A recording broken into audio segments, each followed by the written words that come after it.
Hi guys, this is your introduction lesson to the Roaring Twenties. This is Unit 5. So we're going to start out with another highlighting plus activity. Okay, so remember in your directions, all right, we are underlining the answer to the question in the left column. All right, here's our question using the text in the right column. All right, you're highlighting dates in green, people in yellow, and events in blue. If you need to use a different color, that's fine. Just make sure that you know what you're using. All right, so question number 1 says the 1920s was a period of what? All right, in letter A, we have the 1920s were a period of economic prosperity and new cultural values. Okay, it's a pretty short one, but we do have a date. So we're going to go ahead and highlight our date of the 1920s. All right. Okay, next, letter B, we have what happened after World War I and why did the Red Scare happen? Okay, so immediately after the war, Americans experienced a temporary recession as businesses adjusted from a wartime to a peacetime economy. This basically means that we started losing money in the economy because we were making a whole bunch of stuff for wartime, and now we're going into peacetime. So it's basically like, we're making guns and bullets and stuff like that. Well, people don't really need guns and bullets during a peacetime economy. Okay, Americans, frightened by the triumph of communism in Russia, experienced a Red Scare. Anytime you hear that word red, it's going to have to do with communism. Okay. Attorney General Palmer arrested thousands of suspects and deported them. Okay, so we got a lot going on in this one. All right, so first, let's answer our questions. What happened after World War I? Okay, we have Americans experienced a temporary recession as businesses adjusted from wartime to a peacetime economy. Okay, temporary recession. All right, then why did the Red Scare happen? Americans were frightened by the triumph of communism in Russia. Okay. Now, for our dates, we don't have any dates for people. We have a couple times we have Americans here. And we have Americans here. And we have Attorney General Palmer. All right, then let's switch to blue for our events. We can say businesses adjusted from a wartime to a peacetime economy. Okay, we had a Red Scare. Okay, and Attorney General Palmer, he arrested thousands and deported them. All right, next for letter C. Americans returned to what type of foreign policy? Nativism and racism were also on the rise, and Americans retreated to a more traditional isolationist foreign policy.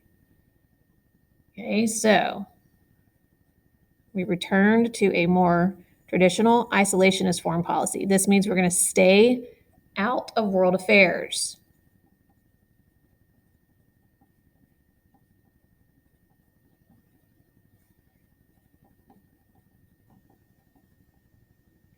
Okay, we're going to stay out of world affairs, or we're going to try to. All right, so we don't have any dates. We do have Americans. Okay, and then for our events in here, since this is a pretty big deal during the 20s, I'm going to highlight this. Nativism and racism were on the rise. Okay. All right, letter D. Now we're going to move into some politics. Okay, so who were the 3 Republican presidents during this time? What policies did they support? All right, so 3 Republican presidents pursued pro-business policies with low taxes and high tariff rates. Warren Harding, that's one of them, okay, proposed a return to normalcy, but his administration was beset by corruption, as later revealed by the Teapot Dome scandal, which we will talk about, and other scandals. Then we have Calvin Coolidge becomes president after Harding dies, believed the business of America is business, while Herbert Hoover, okay, the last president of the 20s, saw rugged individualism as the spirit that had made America into a great nation. Now, I'm going to circle a couple things here.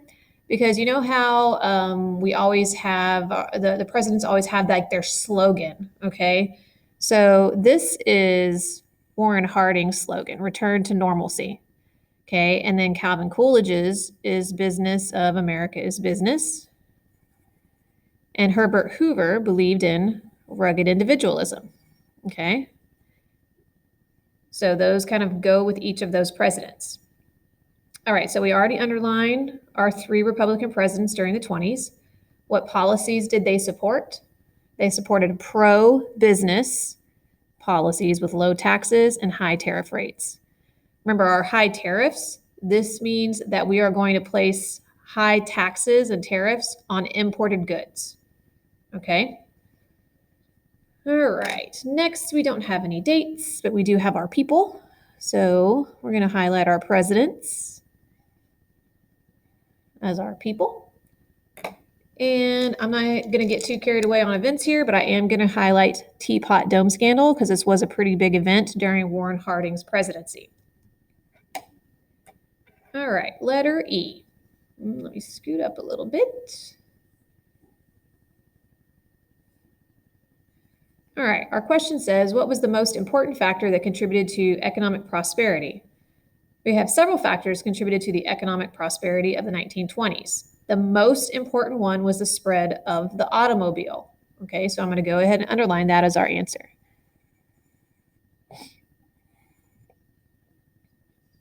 Okay. Henry Ford used assembly line production to lower car prices, bringing ownership in reach of most Americans. So basically, prices drop on cars.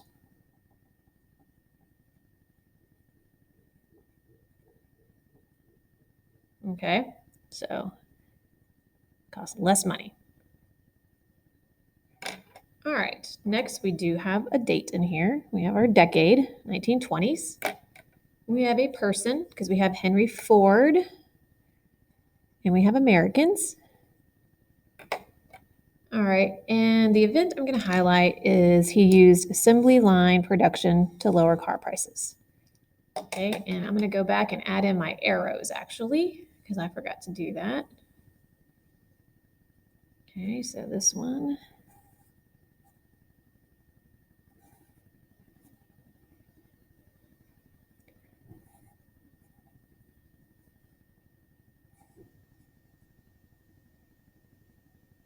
And this one actually is down here.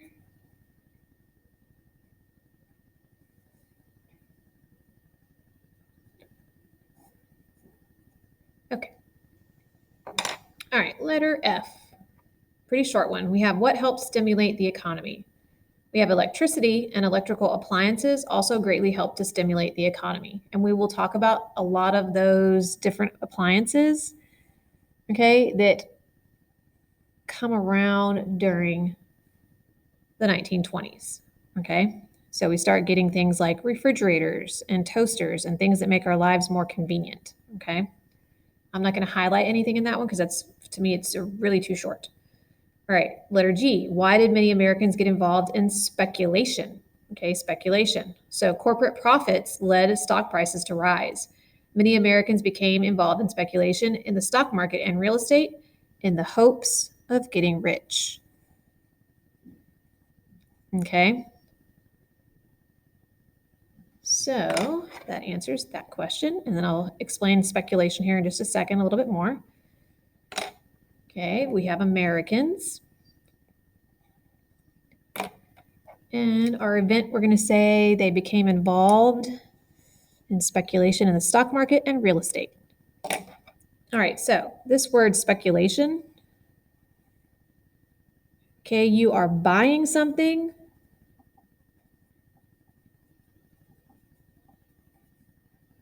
with the hopes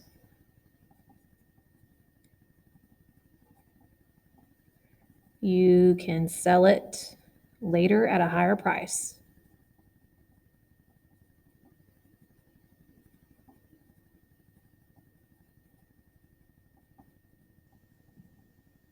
All right, so I know like a lot of kids in school, I've known a few of y'all that you like, oop, now you can't see it on my screen, there we go. A lot of kids, they will buy like tennis shoes. Like there was a kid a few years ago who bought tennis shoes and had stacks and stacks of tennis shoes and would go to like shoe conventions, and he would resell some of these shoes for a ridiculous amount of money. So it's like you buy a pair of tennis shoes for $150, and then later on they become so rare. Okay. And if you have them in really good condition, then you could sell them for like a couple $1,000s. That's speculation. Okay. You're buying something with that hope that you can sell it at a higher price later on. All right. Last one on this page before we flip it over. Okay. All right. We have what clashes of cultural values happened in the 1920s? Okay. The 1920s saw a clash of cultural values. The 18th Amendment banned the sale of alcoholic beverages. Tennessee passed a law banning the teaching of evolution. This law came to national attention in the Scopes monkey trial. A teacher broke the law and was defended by Clarence Darrow. William Jennings Bryan helped the prosecution. Okay, so our clashes here are this. We've got 18th Amendment banned the sale of alcoholic beverages, and Tennessee passed a law banning the teaching of evolution. Okay, so an easy way to say these, right, for this one, okay, banning of alcohol. Our clashes here are wets versus dries. Okay, sorry about that, Bill. So wets want to keep alcohol, dries want to get rid of alcohol. All right, the second one here about teaching evolution, this is science versus the Bible.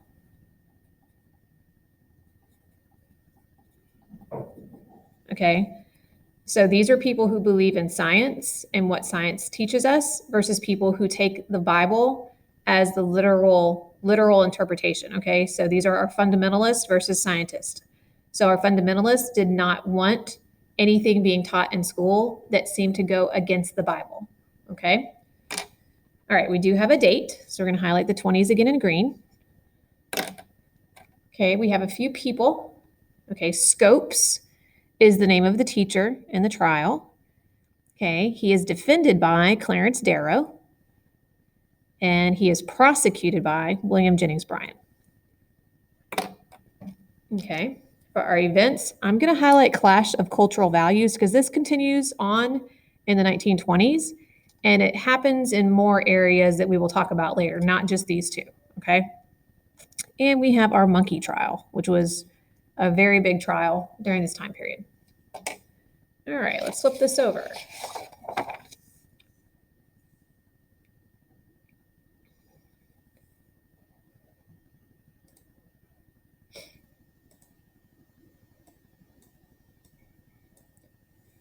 All right. For letter I, we have what type of immigration restrictions were introduced and what did eugenics try to do? Okay, there was also a rise of nativist feeling and the introduction of restrictions on immigration, establishing quotas for the first time. All right, so there are immigration quotas. Okay, and what this does, it says only a certain percentage of people can come into the country from specific countries. Okay, next we have eugenics, attempted to promote what were considered to be superior genetic characteristics. Okay, so that's what it tried to do. It's promoting what were considered to be superior genetic characteristics. So this is almost scientific racism, guys.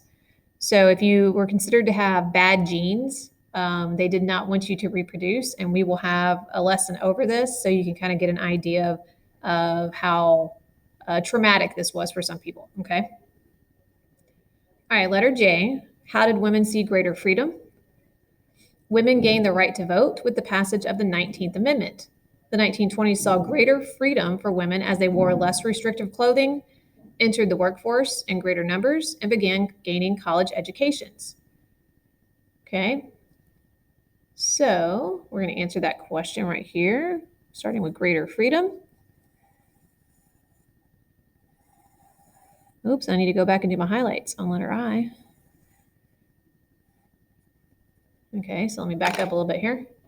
All right, for letter I, there's not really any, there's no dates and there's no people. Okay, so I'm just going to say there's a rise in nativist feelings and there's restrictions on immigration.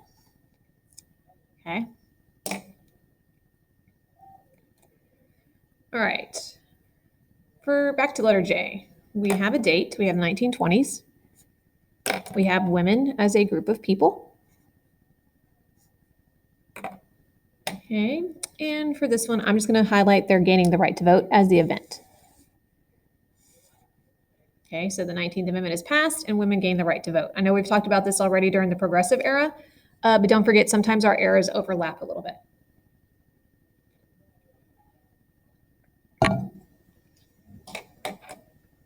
All right, letter K. Okay, what is the Great Migration? Okay, millions of African Americans began moving from the rural South to cities in the North and Midwest during and after World War I in the Great Migration.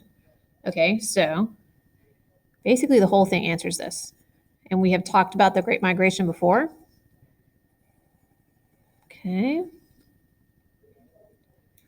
And I'm going to indicate here that they are looking for jobs. And I'll add and opportunity. All right. So we don't have any dates. We do have a group of people, African Americans.